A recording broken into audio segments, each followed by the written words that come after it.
Quando você ouve a palavra geisha, o que vem à sua cabeça? Talvez maquiagem branca, kimonos luxuosos, ou até ideias erradas sobre quem elas realmente eram. Mas, e se eu te contar que a rotina de uma geisha era muito mais disciplinada, artística e intensa do que você imagina? Hoje, vamos viajar para o Japão antigo e acompanhar, passo a passo, o que uma geisha fazia ao nascer ao pôr do sol. Prepare-se para descobrir curiosidades que pouca gente conhece e quebrar alguns mitos no caminho. Você sabe que uma geisha fazia ao nascer ao pôr do sol? O dia ainda não havia clareado completamente. A luz tímida do sol se insinuava por entre as portas de papel shiji, filtrando o amanhecer em tons dourados e suaves. O som distante de um sino de templo ecoava pela cidade silenciosa, acompanhado pelo aroma de chá verde recém-preparado. Dentro de um modesto ukiya, a casa onde viviam e treinavam as geishas, o ar estava impregnado com um cheiro delicado de incenso e madeira antiga. A brisa matinal trazia consigo a umidade do rio próximo e um leve farfalhar das cerejeiras. É nesse cenário que uma jovem geisha desperta, não como uma figura exótica e sedutora que o cinema popularizou, mas como uma artista dedicada, pronta para cumprir um ritual diário marcado por disciplina, arte e cultura. Aqui, quebramos o primeiro mito. As geishas não eram cortesãs. Elas não viviam para atender desejos carnais, mas para encantar através da música, da dança, da poesia e da conversa refinada. Eram guardiãs vivas da tradição, conhecedoras profundas das artes japonesas e hábeis em transformar qualquer encontro em uma experiência memorável. O estereótipo ocidental que as confunde com prostitutas nasceu de interpretações equivocadas e muitas vezes de interesses comerciais de um Japão que, no século XIX, se abria para o turismo estrangeiro. Mas a história real é muito mais fascinante, de certo modo, mais sagrada. Ser uma geisha significava anos de aprendizado intenso, dedicação e um senso quase religioso de seguir a arte. Historicamente, as geishas surgiram durante o período Edo, de 1613 a 1868, no Japão de paz interna, onde a arte, o entretenimento e a etiqueta social floresciam.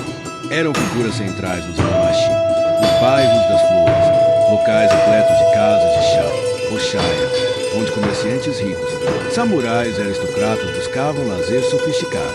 Mas, para chegar ao brilho noturno das apresentações, havia uma rotina diurna longa, exigente e cheia de detalhes que poucos conhecem. No amanhecer, enquanto a cidade ainda despertava, a jovem geisha ou maiko, geisha aprendiz, iniciava o dia com cuidados pessoais minuciosos. A primeira etapa era a limpeza delicada do rosto e o preparo da pele, que, em breve, seria transformada pela maquiagem branca icônica, ou shiroi. Esse momento não era apenas estético, mas também meditativo. Cada pincelada representava a construção de um personagem artístico. Logo após, vinham os exercícios de postura e respiração. O corpo precisava estar pronto para as longas horas de dança e canto, e cada gesto deveria ser preciso, fluido e elegante. Havia também sessões matinais de prática musical, shamisen, flauta fui ou tambor tsuzumi, e ensaio de danças tradicionais, cada uma carregando histórias centenárias em seus movimentos.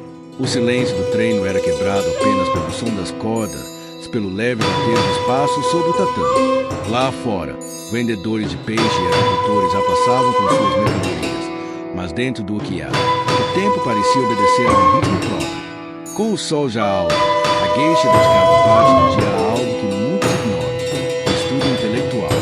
Saber entreter um cliente exigia muito mais que beleza.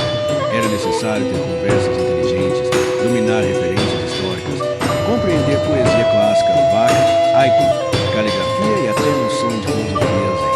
As manhãs e início de tarde eram frequentemente preenchidos com aulas ministradas por mestres de cada arte.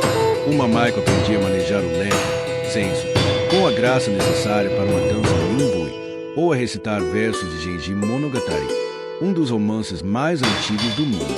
A precisão era tão importante que um único gesto feito de forma incorreta poderia arruinar toda a harmonia da performance. Outro aspecto vital da rotina era o aprendizado de etiqueta.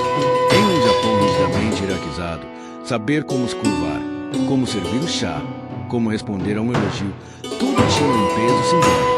Um deslize poderia significar a perda de um cliente importante, pior, desonrar o ukiya. Após os treinos, havia um momento de cuidar dos trajes. O kimono usado por uma geisha era uma obra de arte bordados que contavam histórias ou representavam as situações do ano. Vestir-se era um processo que podia levar mais de uma hora, exigindo ajuda de assistentes para ajustar as camadas e o bico, faixa, que amarrava a roupa. Durante a tarde, as apresentações privadas podiam começar, dependendo da agenda. Algumas eram solicitadas por clientes para ocasiões específicas, celebrações de negócios, encontros diplomáticos ou festividades sazonais como o Anami, observação das flores de cerejeira. Nessas ocasiões, a geisha se tornava uma mestra da sutileza, sabendo exatamente quando falar, quando silenciar e como conduzir a energia do encontro. A preparação também incluía a maquiagem final. O rosto branco era contrastado pelos lábios pintados de vermelho vivo, e os olhos ganhavam contornos negros que acentuavam sua expressão. O cabelo, preso em penteados complexos, era adornado com kanzashi, enfeites delicados que variavam conforme a estação. Ao contrário do que muitos pensam, essas horas de dedicação não eram vividas com futilidade. Para uma geisha, cada detalhe tinha significado. A posição das mãos, o som do shamisen, o perfume usado, tudo fazia parte de um espetáculo vivo e efêmero. À medida que o sol se escondia atrás dos telhados, o Anamashi se iluminava com lanternas de papel, e as ruas ganhavam um brilho dourado. Era o momento em que as geishas brilhavam plenamente.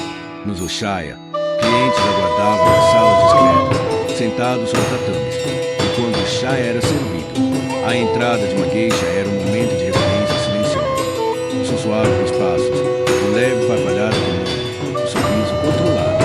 Durante as apresentações, a noite se preenchia com música, histórias e jogos tradicionais como o zen. Para um visitante, cada gesto parecia simples, mas por trás havia anos de treino e autocontrole. A função da geisha não era apenas entreter, mas criar um ambiente de harmonia e beleza, onde o cliente esquecia por algumas horas o peso do mundo exterior. O retorno para casa, muitas vezes, acontecia já depois da meia-noite. No silêncio do teatro, a geisha retirava cuidadosamente o kimono, limpava a maquiagem e registrava mentalmente cada detalhe da noite. Qual cliente riu mais, qual música tocou melhor, quais histórias encantaram. No dia seguinte, tudo começaria outra vez.